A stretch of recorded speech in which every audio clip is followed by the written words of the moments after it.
Assalamualaikum warahmatullahi wabarakatuh dan salam sejahtera. Baik, hari ini kita nak sambung lagi perbincangan kita dalam bab 4 iaitu kadar tindak balas.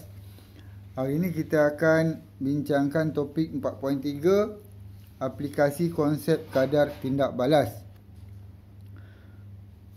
Dalam kehidupan harian dan sektor industri, faktor-faktor yang mempengaruhi kadar tindak balas lazimnya diubah suai untuk mengubah kadar tindak balas bagi suatu tindak balas. Contohnya, peti sejuk menurunkan suhu makanan atau minuman yang disimpan di dalamnya. Penurunan suhu ini melambatkan makanan menjadi rosak. Ini satu contoh aplikasi kadar tindak balas. Kita tahu salah satu faktor yang mempengaruhi kadar tindak balas ialah suhu, kan? Semakin tinggi suhu, semakin tinggi kadar tindak balas. Jadi dalam peti sejuk ni, dalam aplikasi peti sejuk ni, baik, kita lihat dulu makanan. Makanan kalau kita dedahkan di dalam suhu bilik, pada suhu bilik, makanan ni akan cepat rosak disebabkan oleh mikroorganisma. Jadi mikroorganisma ni dia aktif pada suhu bilik. Maksudnya macam tu. Jadi pada suhu bilik ni makanan akan cepat rosak.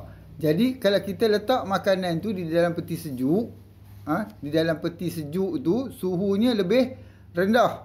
Jauh lebih rendah daripada suhu bilik. Jadi apabila suhu rendah, mikroorganisma ini akan menjadi kurang aktif. Bila dia kurang aktif, maka makanan akan menjadi lambat rosak.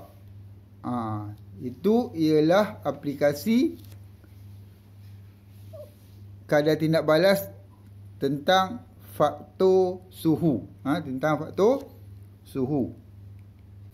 Seterusnya kita lihat pula proses Haber. Baik, proses Haber ni ialah satu proses untuk menghasilkan cecair amonia. Dalam proses Haber ni, banyak aplikasi konsep kadar tindak balas yang digunakan. Antaranya tekanan, makin dan juga suhu. Ya. Baik, kita tengok proses Haber ni.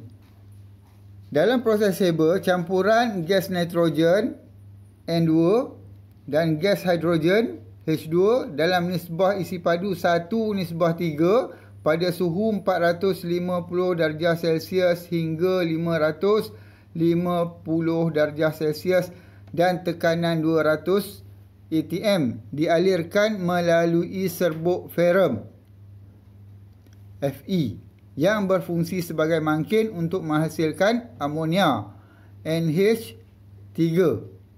Tengok kat situ. Disebutkan tadi dah dalam ni. Suhunya pada suhu 450 darjah Celsius hingga 550 darjah Celsius. Itu faktor suhu. Dan tekanan 200 atm. Ini faktor tekanan. Melalui serbuk Ferrum. Serbuk Ferrum ni ialah mangkin. Ada 3 faktor yang diaplikasikan dalam proses Haber. Baik, kalau kita tengok rajah di bawah ni, mula-mula kita tengok persamaan tu. Nitrogen campur dengan 3 H2 iaitu hidrogen akan menghasilkan amonia 2NH3. Itu amonia. Baik. Pada rajah di bawah pula, kita tengok penghasilan amonia melalui proses Haber rajah 4.20 tu. Baik. 2 gas digunakan iaitu gas hidrogen dan juga gas nitrogen. Kedua-dua gas ni dicampurkan. Dicampurkan. Masuk ke dalam satu pemampat dan dimampatkan. Dimampatkan ni, dimampatkan pada tekanan 200 atm. Kemudian gas hidrogen dan juga nitrogen yang telah dimampatkan tadi dialirkan ke dalam reaktor. Masuk pula ke dalam reaktor. Di dalam reaktor inilah kedua-dua gas ini yang dah bercampur tadi dipanaskan pada suhu 450 darjah Celsius sehingga 550 darjah Celsius. Serbuk ferrum menjadi pemangkinnya kat dalam tu. Kat dalam reaktor ni ada serbuk ferrum yang jadi pemangkin. Dia tak mengubah sifat kedua-dua gas ni, tetapi dia mempercepatkan proses.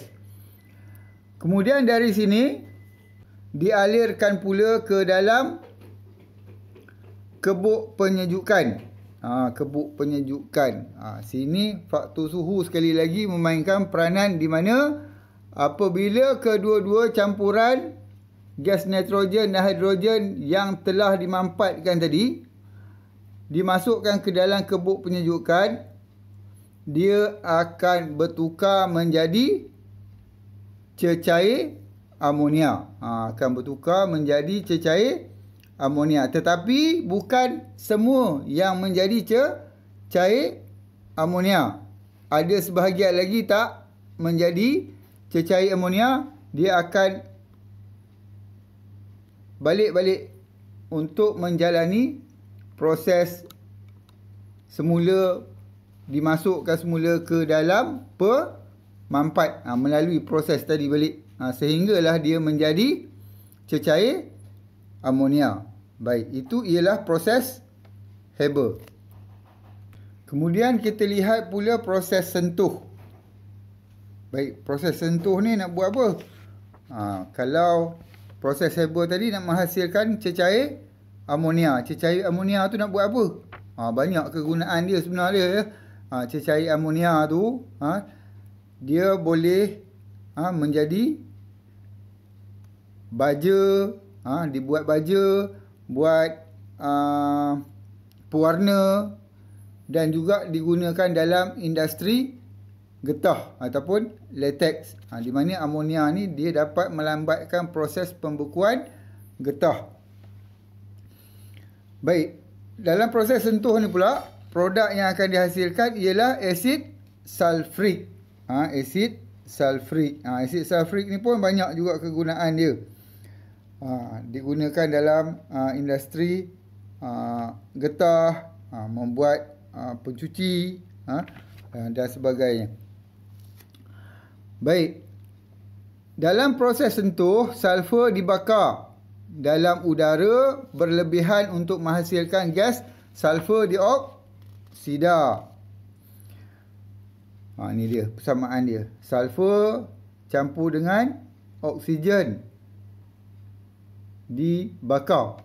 Dibakar menghasilkan sulfur dioksida. Kemudian gas sulfur dioksida dicampurkan dengan udara yang berlebihan pada suhu 450 darjah Celsius, tekanan 1 atm dan dialirkan melalui vanadium 5 oksida yang berfungsi sebagai mangkin untuk menghasilkan gas sulfur trioksida SO3. Persamaannya di bawah tu. Sulfur dioksida 2SO 2 tambah dengan oksigen O2 dipanaskan pada suhu 450 darjah Celsius pada tekanan 1 atm melalui vanadium 5 oksida menghasilkan sulfur trioksida. Itu persamaan kimia yang dapat ditunjukkan untuk menghasilkan sulfur trioksida daripada campuran sulfur dioksida dan juga oksigen. Baik, seterusnya kita lihat gas sulfur trioksida ini dilarutkan dalam asid sulfurik pekat. Kemudian dilarutkan di dalam asid sulfurik pekat untuk membentuk oleum. Untuk membentuk oleum. H2S2O7. Sulfur trioksida. Ini sulfur trioksida. 3 oksigen dia. Asid sulfurik H2SO 4. Kemudian bila kedua-dua bahan ni ditambah, gas sulfur tadi dilarutkan dalam asid sulfurik pekat, mendapat oleum H2S2O7. Okey. Oleum seterusnya dicairkan dengan air. Kemudian apabila oleum tadi terhasil, kemudian ditambah dengan air untuk proses pencairan untuk menghasilkan asid sulfurik pekat. Ini dia. Oleum H2S2O7 tambah dengan air, dapat asid sulfurik pekat. 2H2. Ni H2. Ini pun H2. Tu yang datangnya 2H2 SO4. SO4. Baik. Di bawah itu ialah proses nak menunjukkan bagaimana asid sulfurik pekat tadi terhasil. Bermula daripada sulfur dan udara kering. Ni sulfur dan udara kering tadi dicampurkan. Dicampurkan kemudian dipanaskan. Dipanaskan di sini pada suhu 450 darjah Celsius pada tekanan 1 atm. Kemudian dialirkan.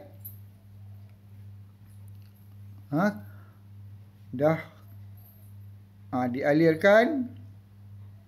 Di sini dah terhasilnya gas sulfur dioksida campur dengan oksigen. Kemudian dialirkan ke dalam vanadium 5 oksida. Vanadium 5 oksida ni adalah mangkin. Dia tak merubah sifat bahan yang terhasil.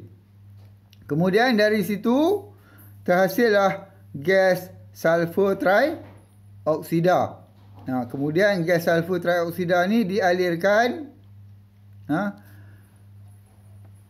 dan dicampur dengan asid sulfurik pekat.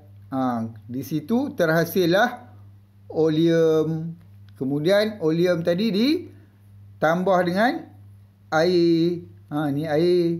Dan terhasilnya asid sulfurik 2, asid sulfurik pekat, H2SO4.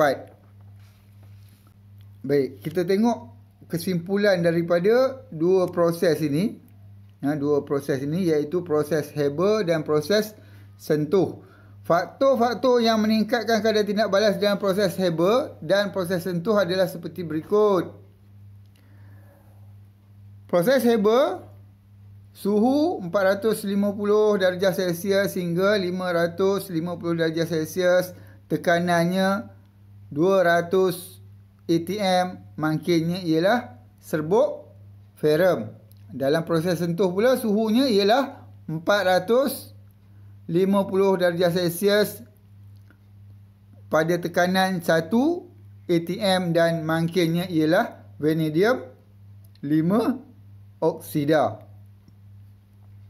Jadi itu sahaja penerangan saya berkenaan dengan aplikasi konsep kadar tindak balas dalam industri ya, dalam industri. Dalam ni tadi dah kita belajar tentang peti sejuk, proses saber dan proses sentuh. Okey. Saya berhenti setakat itu. InsyaAllah kita jumpa lagi di video yang akan datang. Assalamualaikum warahmatullahi wabarakatuh.